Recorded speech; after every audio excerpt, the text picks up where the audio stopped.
Sir Pentious, flamboyant, paranoid, surprisingly battle-ready, and master of game. Miss Cherry Bomb, I love you.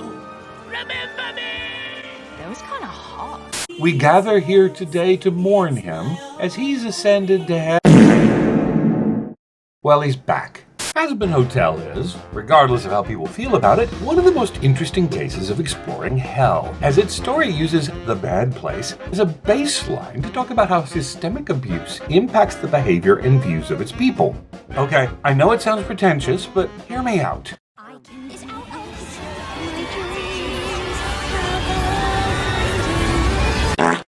Season 2 is about how hell as a society is built off of the systemic issues that heaven created and then ignored in order to keep itself running. In an earlier video, we talked about how heaven operated with its problematic nature, and in our last video, we talked about how Charlie needed to step up to manage hell and understand its people. But now, with Season 2 focusing on the denizens of hell wanting vengeance on heaven, as well as showing their bad natures, we need to observe how heaven, as an authoritative force, is responsible for a lot of those problems by looking at hell and its people. So, throughout the season, we'll focus on traits of the hell populace and use them and heaven's failures as a means to build a better conclusion and, hopefully, see a better solution for heaven's and hell's dilemma. Starting off with a certain character who's perfectly embodying a key question in hell. That, can sinners in hell be redeemed?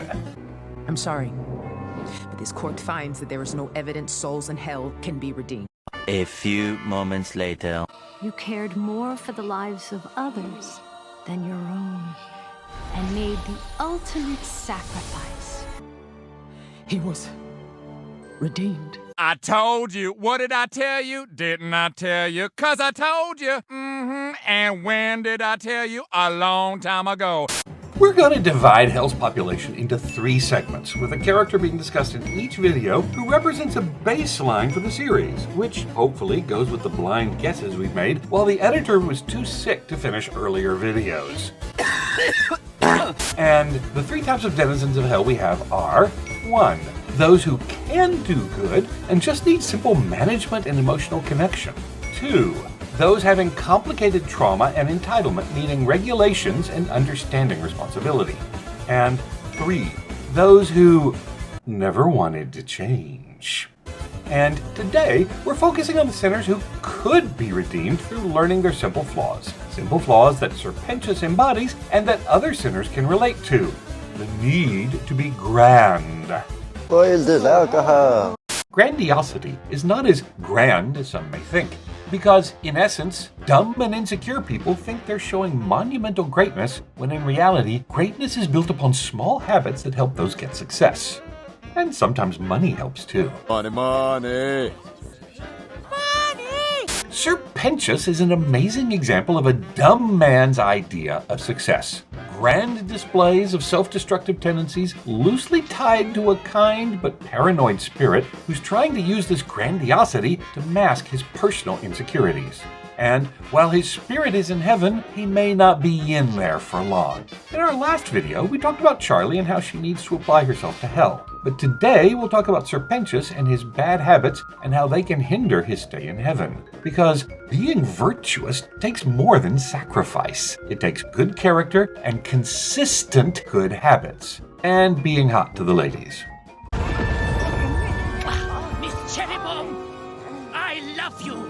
Remember me! Oh boy, I just love shopping wet packages! Okay, Hazbin Hotel Season 1 has 8 episodes with under 30 minutes of runtime, and we only get 4 episodes focusing on Sir Pentious. And in the 1 episode with Sir Pentious in heaven. So, not a lot to go off of immediately. But there is a running theme with him. In episode 2, Sir Pentious wanted to be recognized through battle by challenging Alistair to a one-sided fight. And it's here where he establishes he wants to be recognized by the V's, a group of demon overlords who control many forms of media. Social media, naughty media, and mindless advertisement. He thinks battling Alistair would impress them, which obviously puts him and his egg boys in danger. So when he fails and the V's see him, what does he do? He puts himself again in danger to win their approval, despite being even closer to the much stronger danger. And he shockingly fails. And do us a favor. If they don't kill you, go ahead and do it yourself, you miserable failure! How dare you, Mr. Spears? You had me fooled. And you too, Mrs. Spears. Death to all of them.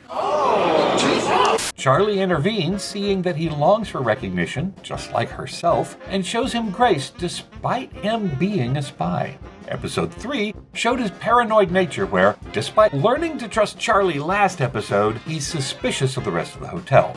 I'm really looking forward to shooting the other residents. What?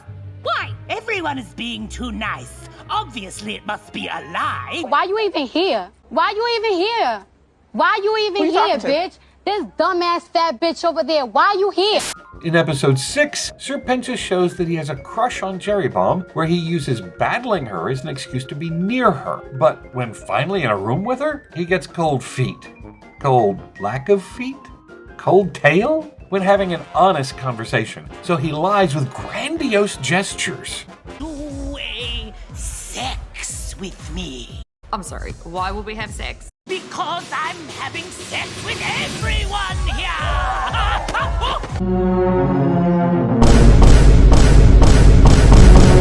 Yo! Yo, holy shit, he dead! In episode 8, we see he's intelligent with battle plans and is willing to protect his friends at the cost of his life. With a slow-moving big ship. That is very noticeable. So a pattern has been established.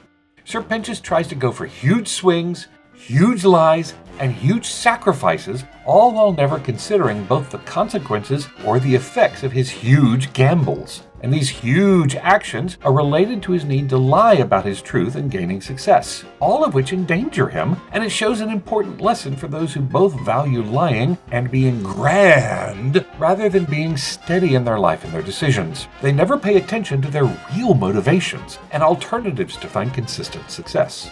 Let me explain. When lying to gain approval with no clear goal in mind, those in power with abusive tendencies can smell that and exploit it. Be a naive young man who's willing to do anything for a mob boss who looks cool, but is known for being bad. What the young man in this scenario doesn't understand is that while the boss is at times nice to him, the boss that does bad things is still a bad man who sees an eager young man as just another pawn, desperate to prove himself. When someone tries to puff up or lie around people with bad intentions, they don't see how that eagerness to be seen differently opens them up to abuse from people like Vox. Lying to inflate your status creates snowballing problems, with each lie forcing you into constant adaptations that can wind up leaving you embarrassed or even dead. Sir Pentious allowed his craving of glory to blind him to the true exploiters, but he also tried to gain recognition through dangerous acts, lied to hide his true feelings, and sacrificed himself with no clear plan. He's looking for a moment of great success rather than focusing on how to keep momentum toward consistent success. So, what's the cure? I'm obsessed with how behavior works. Even on vacation, I'm thinking about behavior, I'm watching behavior, I'm reading stuff on it, I'm trying to understand it systematically. Things that you need to do is practice changing your own behavior. And that gives you an understanding of how behavior works. B.J. Foggs, a man who's tinkered with analyzing human behavior and technology, is known for his book Tiny Habits, where he talks about the concept of tiny actions leading to bigger success. Okay, his subject has been done to death by many a Facebook mom post, but here he explains the formula to gain success with understanding how behavior plays a part in it. There are 3 things that have to happen at the same moment to cause a behavior. Number 1, there has to be some level of motivation. Next, you have to have the ability to do it. And then there has to be a trigger. Now, when I say trigger, I mean call to action. Now, motivation and ability are trade-offs. And this line, this curved line, represents that trade-off. And if you're anywhere above the line and the trigger occurs, you will do the behavior. And what I hadn't solved was the trigger. How do we trigger that behavior. After. The secret was after. If you use an existing behavior in your life and you put the new tiny behavior after it, you can use the existing behavior to be the trigger. So I was looking for what is the T, what is the trigger? Well, the triggers are your existing behaviors. That's the format for tiny habits. It looks like this. After I, whatever your existing behavior is, I call that an anchor, I will floss 1 tooth, do 2 push-ups. Both Sir Pentious and Fogg are awkward nerds who tinker with technology. I'm awesome. While Fogg's history in technology did help him in understanding habits, so much so he knows how to get folks addicted to it, his principle still stands strong, that gradual and small wins lead to success. So, for Sir Pentious, what would success look like for him? Sir Pentious wants to be seen as an intelligent inventor and fighter, with friends and a pretty girl supporting him. So again, one has to have the motivation, the ability, and the trigger to make things work. And it's most productive with the ideal behavior being attached to an action as an after. And in order to get that, he'll need to wean off the habits that stop him, like finding a way to explore his intelligence in a pro-social manner, find a way to encourage thinking before doing with impulse control, and find a way to be more vulnerable in conversations with pretty girls that might already like him.